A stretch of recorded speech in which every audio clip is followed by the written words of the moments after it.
everyone. Today I am here with the same chapter, that is reproduction in animals, chapter 8. In the previous video you have read about the metamorphosis.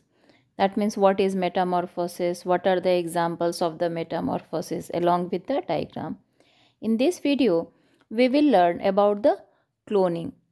Clone means the copy. The term clone coined by Herbert J. Weaver. So let's know some more about the cloning. So what is cloning? Cloning, that is the production of an exact copy of an already existing animals by means of asexual reproduction. That means any two animals which contains exactly the same genes, they are called genetically identical, or we can say the clone. Cloning was successfully done for the first time by Ian Wilmot and his colleagues at the Roslin Institute in Edinburgh, which is in Scotland. That means before Ian Wilmot, many of them have performed this experiment, but actually that was not successful. They cloned a sheep named Dolly from its parent sheep called Finn Dorset sheep.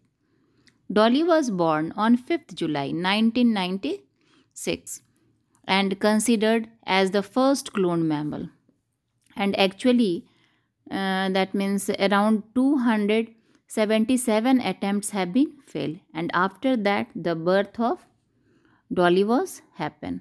So that means we can say the cloning, that is not very easy technique, and it is complicated and expensive also.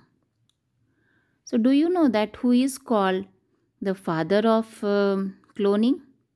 Actually, he was the Ian Wilmot. So Ian Wilmot, he is considered as the father of cloning. Why? Because the first times he cloned a sheep named Dolly. So Dolly's genetic mother, that is a sheep, and Ian Wilmot just created her. So he is not Dolly's father genetically, though he is called the Dolly father. But actually what happens? That means after 6 years Dolly was died on 14th February 2003 due to severe lungs disease and arthritis. So in cloning, SCNT technique is used. So what is SCNT? SCNT, that means the somatic cell nucleus transfer. So somatic cell, that means the cell other than the egg cell or the gametes, that is called somatic cell. Let's see, that means how cloning of Dolly happened. For this, that means two sheep has taken Finn Dorset sheep, from which, that means one cell is taken from the mammary gland, which is also known as Udder cells, and nucleus is removed.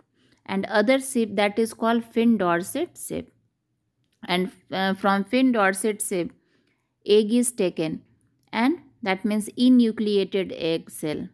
That means nucleus has been removed, and the cell, that means the nucleus of the mammary gland cell of Finn Dorset sheep, that is inserted in that egg cell, and after that it is divided, continuously divide and form embryo, and further this embryo, that is implant in the uterus of the blackfish Eve sheep, and after that means complete development, it give the birth to the Dolly, which actually resemble to the Finn Dorset sheep, because that means the nucleus is taken from the Finn Dorset sheep, which contains the that means gene. So that's why the actual mother of Dolly, that is Finn Dorset sheep. And after that, that means the various cloning experiment have been performed in other animals like dog, cats, etc. So let's see what are the advantages of cloning. The technique of cloning enable us to produce exactly identical copies of the domestic animals having favorable characteristics without the risk of losing some of the beneficial genes. Cloning helps in preserving desirable features. Like that means if animals having the high milk yielding variety or good quality of wool, etc. of the parent animals for the future generation. That means same genes have been transferred to the clone. But along with the advantage, there are certain disadvantages also. So let's see what are the disadvantages of cloning. Many cloned animals die before birth or die soon after birth. Actually, what happens in the cloned mammals? are generally born with the several abnormalities. Okay, so whatever the topic that is discussed in this video, that should be clear to you. If you have any doubt, any query, you can ask. Okay, thank you, students.